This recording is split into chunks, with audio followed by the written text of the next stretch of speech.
பன்னீரும் சர்க்கரை வள்ளிக்கிழங்கையும் வச்சு ஒரு சூப்பரான ரெசிபி ஒன்று தான் பண்ண போகிறோம். பன்னீர் பிரியாணி சர்க்கரை வள்ளிக்கிழங்கு ஃப்ரை பண்ண போகிறோம். இன்றைக்கி பன்னீர் பிரியாணி பாருங்கள் எவ்வளோ சூப்பராக ரெடியாக இருக்குன்னு. நல்லா அரிசியெல்லாம் எவ்வளோ சூப்பராக நீளமாக வந்திருக்கு பாருங்கள். இதுக்கு சைடிஷாக பார்த்தீங்கன்னா சர்க்கரை வள்ளிக்கிழங்குல ஃப்ரை பண்ணியிருக்கோம். இதை எப்படி ஈஸியாக ஸ்பீடாக பண்ணுறதை பற்றி தான் இன்றைக்கி பார்க்க போகிறோம். வாங்க ஃபஸ்ட்டு வந்து பன்னீரை கட் பண்ணி எடுத்துக்கிடுவோம். பன்னீரை வந்து இந்த மாதிரி ஸ்கொயர் ஷேப்பில் நம்ம கட் பண்ணி எடுத்துக்கிறோம் சின்ன சின்னதாக. இதை வந்து ஃபஸ்ட்டு பார்த்தீங்கன்னா கொஞ்சமாக ஆயில் சேர்த்துட்டு மஞ்சள் பொடி, மிளகாய் பொடி, கொஞ்சமாக உப்பு, இதில் வந்து நம்ம பன்னீரை வந்து லைட்டாக ஃப்ரை பண்ணி எடுக்கணும்.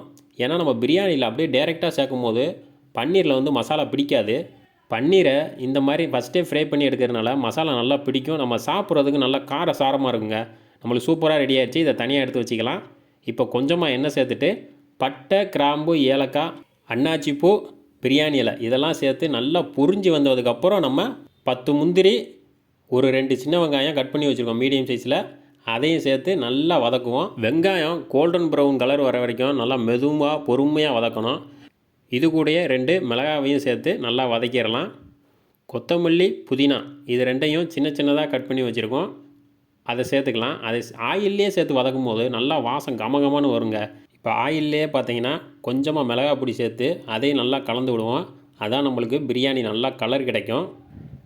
பிரியாணி கலருக்குன்ட்டு நம்ம எதுவுமே சேர்க்க போகிறதில்ல, மிளகாய் பொடி தான் சேர்க்க போகிறோம். அதை ஆயிலே சேர்த்து நல்லா கலந்து விடும் போது நம்மளுக்கு பிரியாணி நல்லா கலர் எடுத்து கொடுக்கும். இப்போ இஞ்சி பூண்டை பேஸ்ட்டை சேர்த்துக்கலாம்.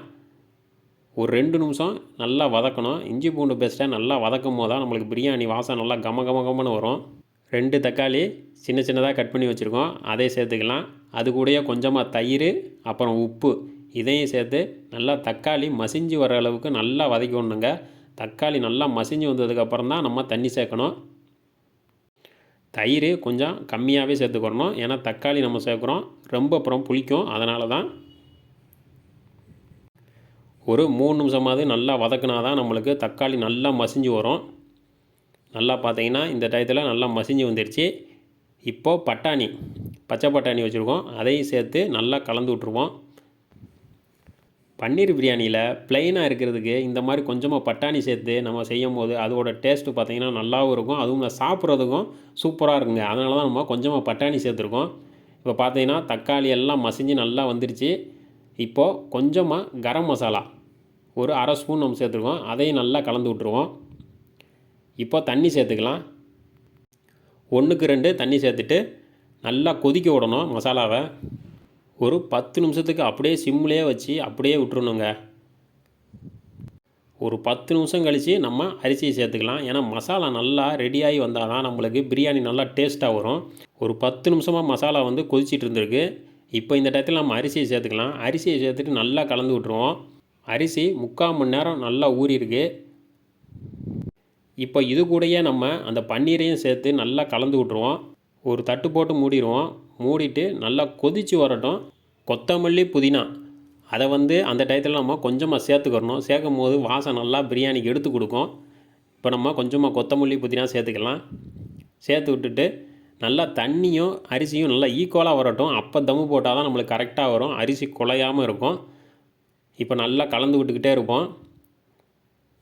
இப்போ ஒரு நிமிஷத்தில் இந்த மாதிரி நல்லா ஈக்குவலாக வந்துடும், பார்த்தீங்கனாலே தெரியும்.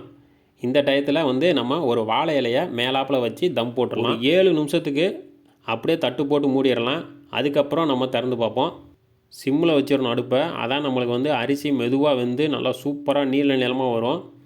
இப்போது அந்த 7 நிமிஷத்துக்குள்ளே நம்ம ஈஸியான சர்க்கரை வள்ளிக்கிழங்கு ஃப்ரை எப்படி பண்ணலான்னு பார்க்கலாம்.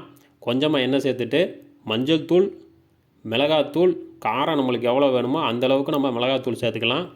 கொஞ்சமாக உப்பு, அப்புறம் கடுகு, சீரகம் நல்லா பொரிஞ்சு வந்தவுடனே நம்ம சர்க்கரை வள்ளிக்கிழங்க ரவுண்டாக கட் பண்ணி வச்சுருக்கோம், அதையும் சேர்த்துக்கலாம். பார்த்தீங்கன்னா ஒரு 5லேருந்து ஒரு 6 நிமிஷம் நல்லா ஆயிலே ஃப்ரை பண்ணணுங்க. சிம்லேயே வச்சு நல்லா ஃப்ரை பண்ணணும். அதான் நம்மளுக்கு சர்க்கரை வள்ளிக்கிழங்கு நல்லா ஃப்ரை ஆகி வரும். ஒரு நிமிஷத்துக்கு ஒரு தடவை இந்த மாதிரி கலந்து விட்டால் போதும். அடிக்கடி எடுத்து இந்த மாதிரி கிளறி விடக்கூடாது. ஒரு நிமிஷத்துக்கு ஒரு தடவை நல்லா கலந்து விட்டு ஒரு 5 நிமிஷத்துக்கு பண்ணிங்கன்னா ஒரு சூப்பராக ரெடி ஆயிரும். இப்போ லாஸ்ட்டாக கொஞ்சமாக கருவேப்பிலை சேர்த்து ஒரு 2 நிமிஷம் மறுபடியும் நல்லா கலந்து விடுவோம். ஒரு 2 நிமிஷத்துக்கு அப்புறம் இறக்கணும்னா ஒரு சூப்பரான சக்கரை வள்ளிக்கிழங்கு ஃப்ரை நம்மளுக்கு ரெடி ஆயிடுச்சு. இப்போ இங்கே 7 நிமிஷம் ஆயிடுச்சு. நம்ம பிரியாணியை திறந்து பார்க்குறோம். அரிசியெல்லாம் பார்த்தாலே தெரியும் எவ்வளோ சூப்பராக வெந்து வந்திருக்குன்னு. இப்போ ஃபஸ்ட்டு பார்த்தீங்கன்னா தண்ணி இருக்கான்னு செக் பண்ணிக்கிறணும். தண்ணி கொஞ்சம் கூட இல்லை. இதை கிளறக்கூடாது. இப்போயே ஒரு 20 நிமிஷத்துக்கு அப்படியே விட்டுருங்க. அதுக்கப்புறம் எடுத்து இந்த மாதிரி கிளறி விட்டு பாருங்கள். பார்த்தாலே தெரியும் அரிசியெல்லாம் எவ்வளோ சூப்பராக நீளமாக வந்திருக்கு பாருங்கள். நல்லா சூப்பராக தம்மாகி வந்திருக்கு. அதான் இந்த மாதிரி ரெடி ஆகிருக்கு நம்மளுக்கு. ஒரு நான்வெஜ் ஸ்டைலில் ஒரு சூப்பரான பன்னீர் பிரியாணி நம்மளுக்கு ரெடி ஆயிடுச்சு. சைடிஷாக பார்த்தீங்கன்னா சக்கரவள்ளி கிழங்கு ஃப்ரை. பிரியாணியெல்லாம் குக்கரில் செய்கிறத விட இந்த மாதிரி தம் போட்டு செஞ்சு பாருங்கள். அதோட டேஸ்ட்டே வேறு லெவலில் இருக்கும். அதுவும் இல்லாமல் நல்லா பார்த்தீங்கன்னா நல்லா உதிரியாக அரிசியெல்லாம் நம்மளுக்கு வரும். இந்த மாதிரி சூப்பராக சக்கரவள்ளி கிழங்கு ஃப்ரை ரெடி ஆயிடுச்சு. சக்கரவள்ளி கிழங்கு கொஞ்சம் ஸ்வீட்டாக தான் இருக்கும். அது கூடயே நம்ம கொஞ்சம் மிளகாய் பொடியும் சேர்த்து ஃப்ரை பண்ணி சாப்பிடும் போது அதோட டேஸ்ட்டே வேறு லெவலில் இருக்குது. பிடிச்சிருந்தால் நம்ம சேனலை சப்ஸ்கிரைப் பண்ணி வச்சுக்கோங்க.